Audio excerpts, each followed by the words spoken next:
King टूटनखामुन के Tom से मिलने वाले खजाने में एक नेकलेस ऐसा भी था जिसमें बहुत अनोखे किस्म का कोई पत्थर लगा हुआ था। इस पत्थर की खास बात ये थी कि ना तो इस जैसा पत्थर आज से पहले किसी ने देखा था और ना ही किसी को इसका नाम मालूम था। ग्रीनिश और येलो कलर के इस पत्थर के बारे में जानने के लिए हजारों स्टोन एक्सपर्ट्स ने अपनी महारत आजमा कर देख ली, लेकिन पत्थर का छोटा सा ये टुकड़ा हमारी दुनिया के तमाम पत्थरों से बिल्कुल डिफरेंट था। आखिरकार ये माना जाने लगा कि टूटनखामुन के नेकलेस का ये अनमोल पत्थर हमारी दुनिया का हिस्सा है ही नहीं, बल्कि ये किसी और प्लेनेट से लाया गया है। लेकिन साइंसदानों को ये बात हरगिज हजम ना हो पाई। कई सालों के बाद जब मॉडर्न टेक्नोलॉजी का दौर अरूज पकड़ने लगा तो साइंटिस्ट के एक ग्रुप ने टूटनखामुन के नेकलेस के इस अनोखे और मिस्टीरियस पत्थर की लैब टेस्टिंग की, और इस बार जो रिजल्ट इनके सामने आया इसने पूरी साइंस की दुनिया में हलचल मचा कर रख दी। सेवन स्पीक्स की वीडियो में एक बार फिर से खुशामदीद। नाजरीन, इजिप्ट में गिजा पिरामिड से तकरीबन 650 किलोमीटर दूर लाइमस्टोन के पहाड़ के बीच में वाक़ है। इस मुकाम को वैली ऑफ द किंग्स कहा जाता है। हजारों साल पहले यहाँ इजिप्ट के किंग्स और क्वींस को इनके खजानों समेत बड़ी शानो शौकत के साथ दफन किया जाता था।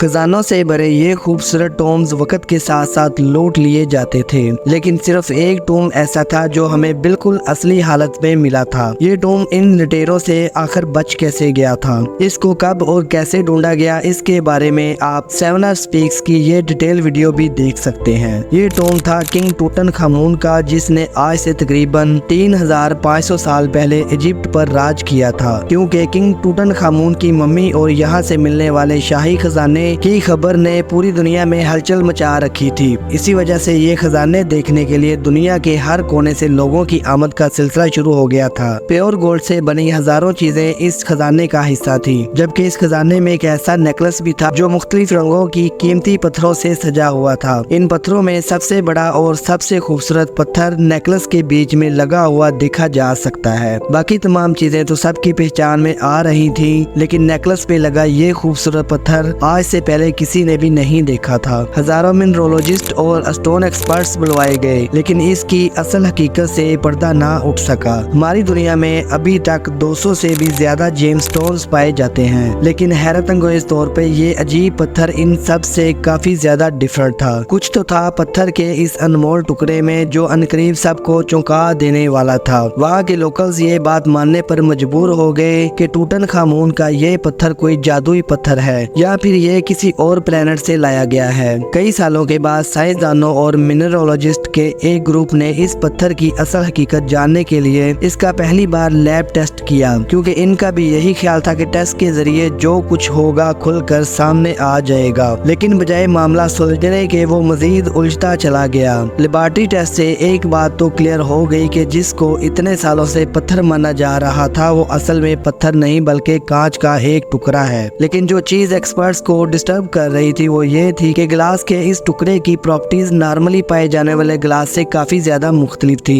नॉर्मली कांच वॉल्केनिक होता है, यानी उबलता हुआ गर्म लावा जब किसी वजह से फौरन ठंडा होता है तो वो कांच बन जाता है। ज्यादातर लावा जब पानी से टकराता है तो वो काले रंग के क्रिस्टल ग्लास में तब्दील हो जाता है। लेकिन कांच का ये टुकड़ा ना ही दिखने में वॉल्केनिक लग रहा था और ना ही लैब टेस्ट में ऐसा कुछ साबित हो सका। लेबोरेटरी टेस्ट से मजीद ये भी जाना गया कि ग्लास का ये टुकड़ा 1800 डिग्री सेंटीग्रेड से भी ज्यादा के टेम्परेचर पे बनाया गया है, जबकि वॉल्केनिक से निकलने वाला उबलता हुआ लावा सिर्फ 1100 डिग्री सेंटीग्रेड जितना ही गर्म होता है। ग्लास का ये टुकड़ा 3500 साल पहले एंशिएंट इजिप्शियंस के पास आखिर आया कहां से था, और यही वो सवाल था जो रिसर्चर्स की टीम को लगातार परेशान कर रहा था। दुनिया भर के इजिप्टोलॉजिस्ट, साइंटिस्ट और मिनरोलॉजिस्ट सर जोड़कर बैठ गए, क्योंकि टूटनखामुन के नेकलेस पर लगा कांच का टुकड़ा एक मिस्ट्री बन चुका था। कई साल गुजर गए, लेकिन बदकिस्मती से कोई भी ये मालूम ना कर सका कि आखिर ये अनमोल कांच आया तो आया कहां से।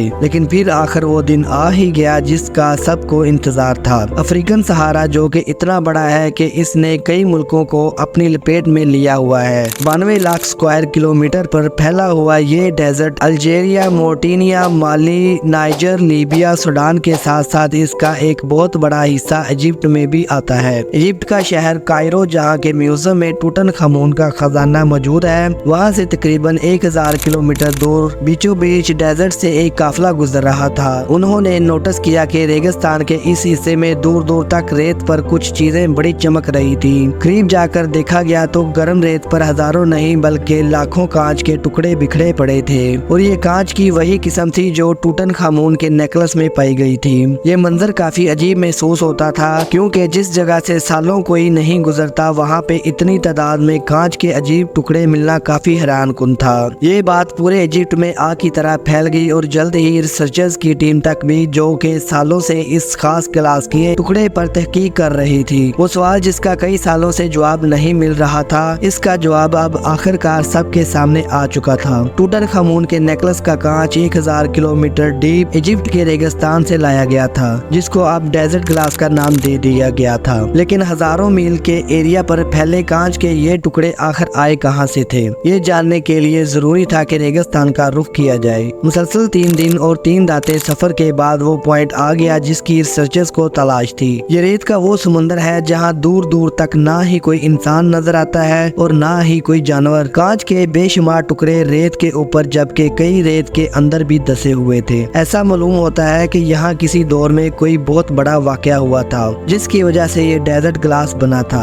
पिछले कई सालों के दौरान जहाँ इस पूरे सरार कांच के टुकड़ों के बारे में कोई इन्फॉर्मेशन नहीं दी, वहीं अब रिसर्चर्स के सामने ऐसे लाखों टुकड़े बिखरे पड़े थे। अब जानना ये था कि आखिर ये यहाँ पर आए कैसे। कई सैंपल्स का मॉडर्न लैब टेस्ट किया गया तो मालूम पड़ा कि इनमें कुछ ऐसे पार्टिकल्स भी थे जिनका ताल्लुक वाकई हमारी अर्थ से नहीं था। लेकिन एक और बहुत अहम इंफॉर्मेशन भी थी जो इसी टेस्ट के जरिए मालूम पड़ी, और वो ये थी कि ग्लास का ये टुकड़ा आज से तकरीबन 3 करोड़ साल पुराना है। साइंसदानों का मानना था कि इसका सिर्फ एक ही मतलब है कि इस एरिया में कोई बहुत बड़ा मीटोराइट गिरा होगा। वैसे तो अर्थ की तरफ रोजाना कई मीटोराइट आते हैं, लेकिन जैसे ही वो अर्थ के एटमॉस्फेयर में दाखिल होते हैं तो फ्रिक्शन की वजह से इनमें आग भड़क जाती है और वो जमीन पर गिरने से भी पहले बाप बनकर उड़ जाते हैं। लेकिन अगर किसी मीटोराइट का साइज काफी बड़ा हो तो वो हमारी जमीन तक पहुंचने में कामयाब हो जाता है, और जाहिर है कि इसके नतीजे में काफी ज्यादा नुकसान भी होता है। मीटोराइट की जमीन पर गिरने की वजह से होने वाले धमाके न्यूक्लियर बम के धमाके से भी 10,000 गुना ज्यादा होता है, और इसके नतीजे में निकलने वाली गर्माइश इतनी ही होती है जितना सूरज का सरफेस गर्म होता है। मीटोराइट के गिरने की सबसे बड़ी निशानी ये होती है कि वो जमीन पर बहुत बड़े क्रिएटर छोड़ जाते हैं, इतना बड़ा कि ऐसा लगता है कि आप किसी खाई के किनारे पर खड़े हों। लेकिन रेगिस्तान के इस हिस्से में दूर दूर तक ऐसा कोई क्रिएटर मौजूद नहीं था जिसको देखकर ये लगे कि यहाँ कोई मीटोराइट गिरा था। डेजर्ट ग्लास की मिस्ट्री एक के बाद एक नया मोड़ ले रही थी। टूटनखामून के नेकलेस से बात शुरू होकर अब मामला मीटोराइट तक जा पहुंचा था। ग्लास एक्सपर्ट से लेकर मीटोराइट एक्सपर्ट तक सारे यही गुत्थी सुलझाने में लगे थे। और फिर फारूक अल्बाज, जो कि एक साइंटिस्ट और एक जियोलॉजिस्ट भी हैं, इन्होंने इसी उलझी हुई गुत्थी को आखिरकार सुलझा ही दिया। डॉक्टर फारूक ने सैटेलाइट इमेज के जरिए रेगिस्तान के इस हिस्से से 100 किलोमीटर दूर एक ऐसे स्पॉट की निशानदेही की जहां किसी दौर में मीटोराइट गिरा था। साथ ही साथ जियोलॉजी के रिकॉर्ड होने की हैसियत से उन्होंने ये भी बताया कि 7000 साल पहले रेत का ये समुंदर असल में हरा भरा होता था, जहाँ नदियाँ भी बहती थी और कई लेक्स भी मौजूद थी। क्योंकि ये ग्लास 3 करोड़ साल पुराना है, तब यहाँ का नक्शा डिफरेंट हुआ करता था। यहाँ से 100 किलोमीटर दूर सैंडस्टोन के इन पहाड़ों पर जब आग से भरा मेटेराइट गिरा तो इसने एक ही झटके में सैंडस्टोन को पिघला दिया होगा। पिघले हुए सैंडस्टोन का लावा पानी पे गिरने की वजह से फौरन ठंडा हुआ तो ये अनोखा सिलिका ग्लास बन गया, जो नदियों के प्रेशर से बहता हुआ 100 किलोमीटर दूर इस पॉइंट तक आ गया। नाजरीन, डेजर्ट ग्लास की मिस्ट्री को सॉल्व करने में साइंसदानों को पूरे 100 साल लग गए। इस ग्लास को डेजर्ट ग्लास या फिर प्योर सिलिका ग्लास भी कहा जाता है, जो कि सिर्फ अफ्रीका के इस डेजर्ट में ही पाया जाता है। हवाओं की वजह से हर गुजरते साल जब सैंड ट्यून्स अपनी लोकेशन शिफ्ट करती हैं तो इनके नीचे दबे नए ग्लास के टुकड़े बरामद होते हैं। अभी तक रिसर्चर्स को जो सबसे बड़ा टुकड़ा मिला है, इसका वजन 26 kg बताया जाता है। उम्मीद है सेमिनार स्पीक्स की ये वीडियो भी आप लोग भरपूर लाइक और शेयर करेंगे। आप लोगों के प्यार भरे कमेंट्स का बेहद शुक्रिया। मिलते हैं अगली इंटरेस्टिंग वीडियो में।